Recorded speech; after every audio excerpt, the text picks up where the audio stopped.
these unprecedented penalties contained in the bill. They also recognize that the bill has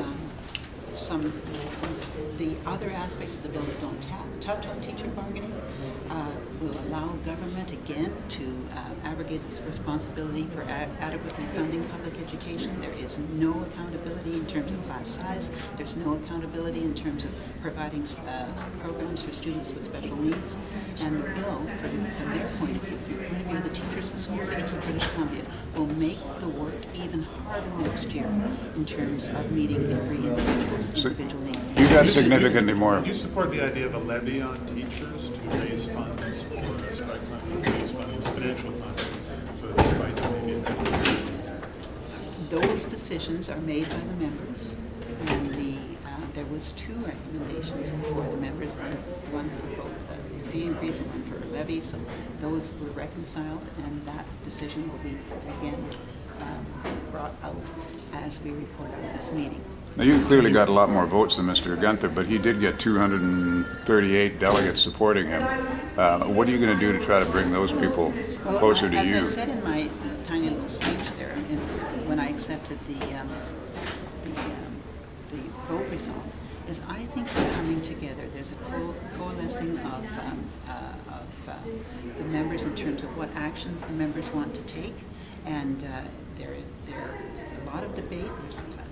People understand the seriousness of the issue. People understand that we're at a very precarious crossroad, that public education is under attack with this bill, and that we have to stand up against it. It's our responsibility as professionals, as teachers in the classroom. You still got 239 delegates, though, and he was preaching a moderate approach.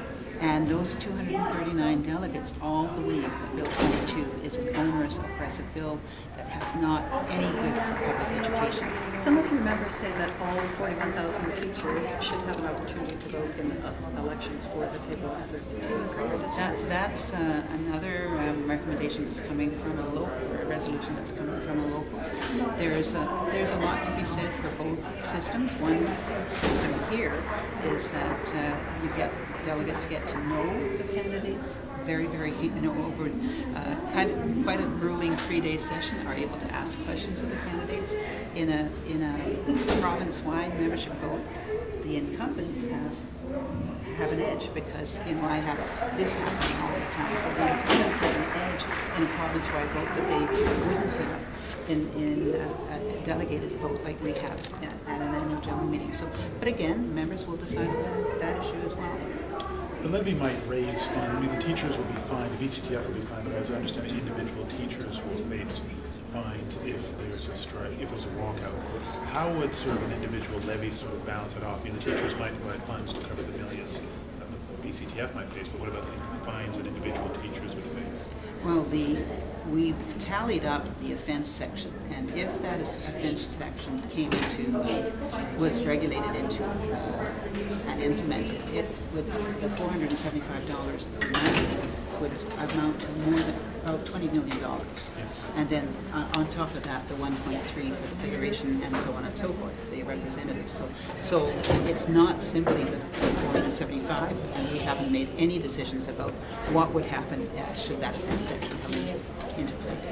There are more than 200 people who didn't vote on you, so do you think that is something that means what you oppose or what you're feeling is?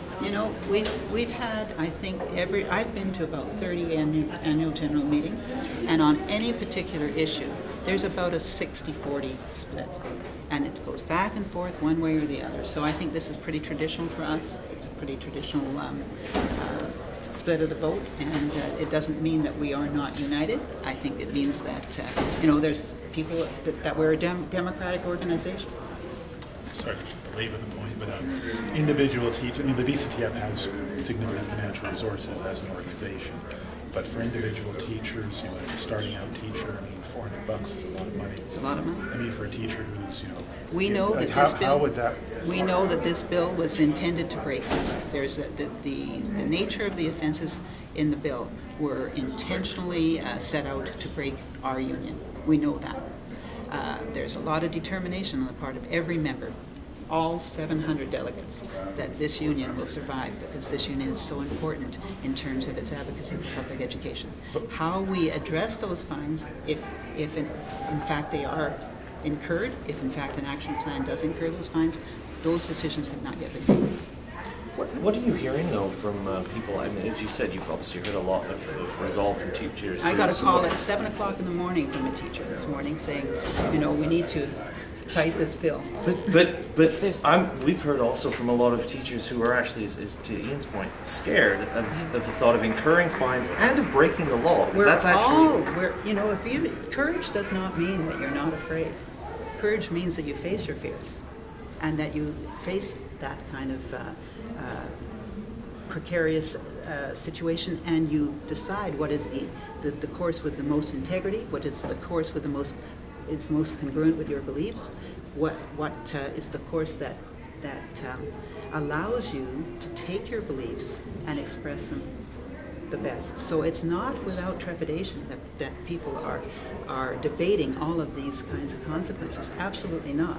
I'm just curious but it's whether, or, you know, it's the commitment to having the courage to knowingly face those consequences that teachers have. I'm just curious about what you've heard from those teachers on the other side of the spectrum. As you say, you've got a call at 7 a.m. We have a broad range of opinion, and that's what an annual general meeting is for. The annual general meeting debates the broad range of actions that are before us, the strategies, the possibilities, and come to ground. And on not a single vote will there be 100%. Well, that's not true. There was a couple of 100% yesterday.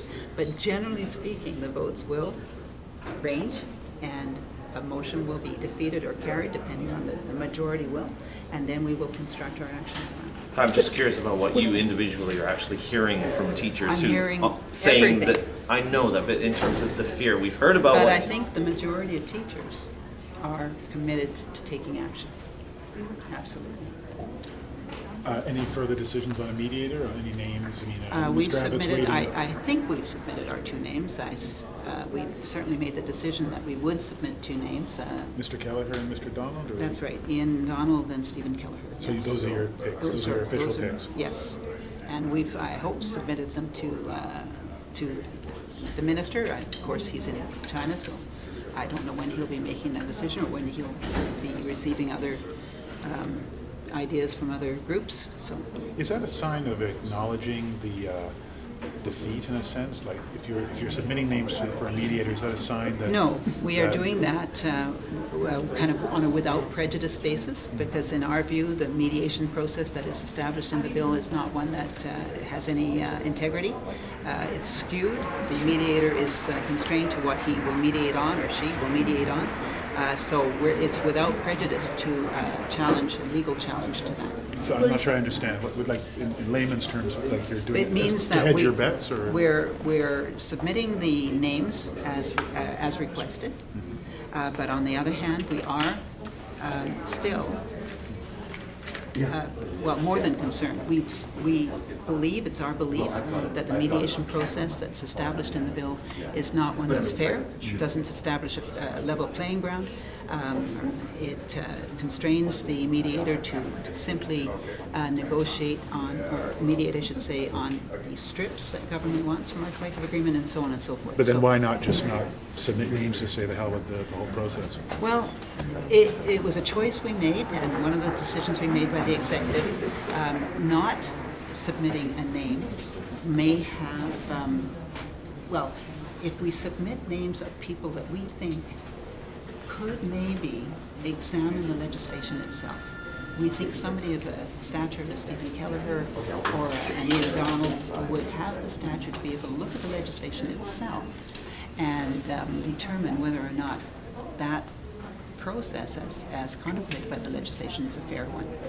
So you're hoping that they would short-circuit the process by just saying this No, legislation? we're hoping that they would give advice to the minister as to how to make the process a fair one. But have you decided this meeting whether to participate in the mediation? No, that would be an executive meeting decision. It hasn't come before this meeting, and it will, depend on our legal advice as we move on. And who's appointed?